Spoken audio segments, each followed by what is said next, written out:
मायका और ससुराल, एक औरत की दर्द भरी कहानी। ससुराल में वो पहली सुबह आज भी याद है।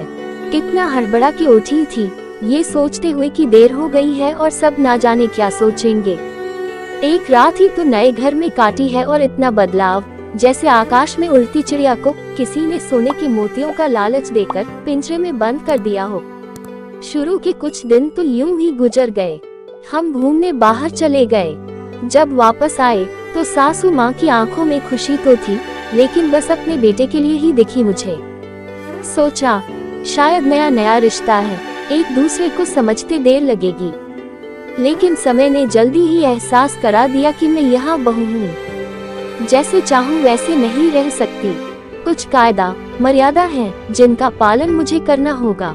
धीरे धीरे बात करना, धीरे से हंसना, सबके खाने के बाद खाना, ये सब आदतें जैसे अपने आप ही आ गईं। घर में माँ से भी कभी कभी ही बात होती थी। धीरे धीरे पीहर की याद सताने लगी। ससुराल में पूछा तो कहा गया अभी नहीं, कुछ दिन बाद। अब धीरे धीरे समझ आ रहा था कि शादी कोई खेल नहीं। इसमें सिर्फ घर नहीं बदलता, बल्कि आपका पूरा जीवन ही बदल जाता है। अब मुझे समझ आने लगा था कि क्यों विदाई के समय सब मुझे गले लगा कर रो रहे थे।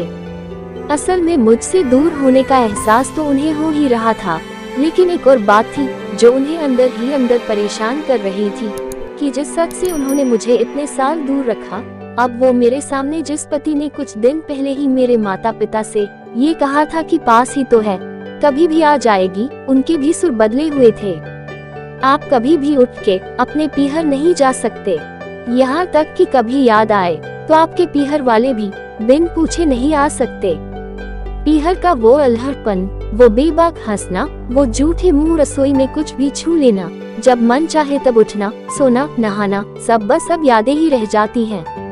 पापा का ये झूठ कि मैं उनकी बेटी नहीं बेटा हूँ, अब और दिन नहीं छुप पाएगा। उनकी सबसे बड़ी चिंता ये थी, अब उनका ये बेटा, जिसे कभी बेटी होने का एहसास ही नहीं कराया था, जीवन के इतने बड़े सच को कैसे स्वीकार करेगा। माँ को चिंता थी कि उनकी बेटी ने कभी एक गिलास पानी का नहीं उठाया, तो इतने बड़े परिवार की जिम्मेदारी कैसे उठाएगी। सब इस विदाई और मेरे पराये होने का मर्म जानते थे, सिवाय मेरे।